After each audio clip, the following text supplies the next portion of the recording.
Teman-teman sekalian, bait-bait kasidah itu ditulis dan dirangkai oleh para ulama adalah tentang pengakuan dosa seorang hamba. Ketika seorang hamba berada di puncak penyesalan dan merasa tahu diri bahwa dia adalah seorang hamba yang kotor, sehingga dia mengatakan, Ilahi, lastu lil firdausi ahla.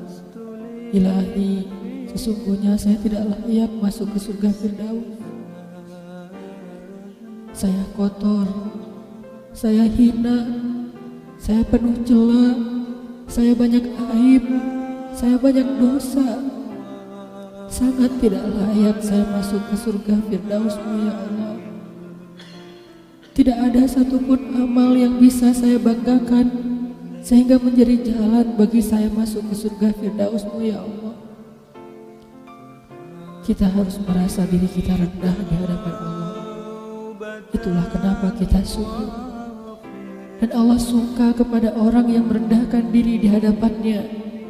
Itulah kenapa Allah suka kepada hamba yang bersujud. Seandainya pintu surga itu terbuka dengan kunci amal solih, saya tidak punya kuncinya ya Allah. Saya beramal solih tetapi belum layak untuk membuka pintu surga. Saya sholat, saya puasa, saya tarawih, saya sedekah, tapi semua itu belum cukup untuk membuka pintu surga karena keterbatasan amal solih saya. Masih banyak kesalahan dalam amal-amal yang saya kerjakan karena saya bodoh ya Allah. Lalu bagaimana nasib saya kelak di akhirat ya Allah? Jika ditimbang-timbang, sungguh kedurhakaan saya lebih sering daripada istighfar saya ya Allah. Saya tidak pantas menjadi penghuni surga ya Allah. Wala aqwa 'alan naril jahimi.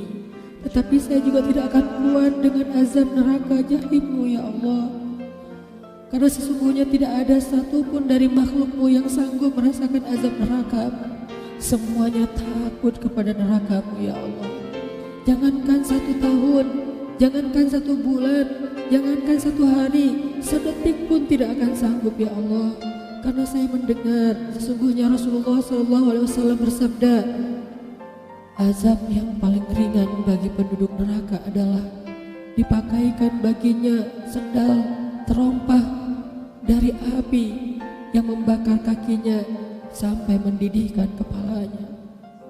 Itulah azab yang paling ringan di neraka untuk orang yang paling ringan berbuat dosa.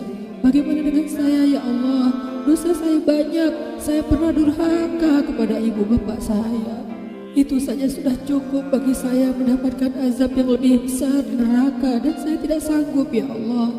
Saya pernah durhaka kepada ibu saya marahi ibu saya karena 1 kesalahan. Padahal saya lebih sering berbuat salah dibandingkan ibu saya. Tapi ibu memaafkan saya.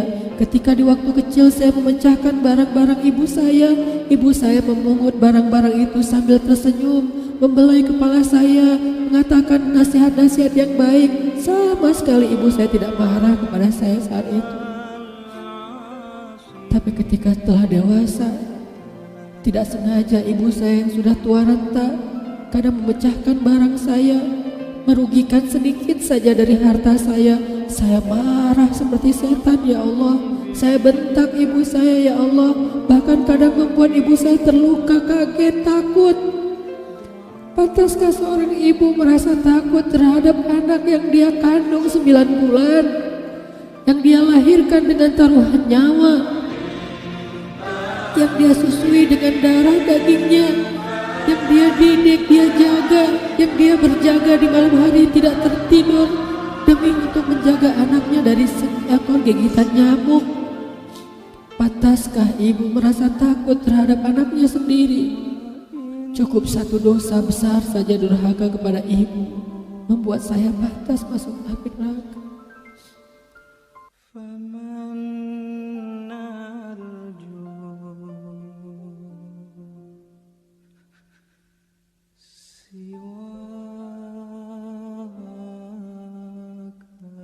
Terima taubat kami ya Allah. Kami belum berani meminta surga-Mu. Kami juga tidak akan kuat dengan neraka-Mu. Kami meminta terimalah taubat kami.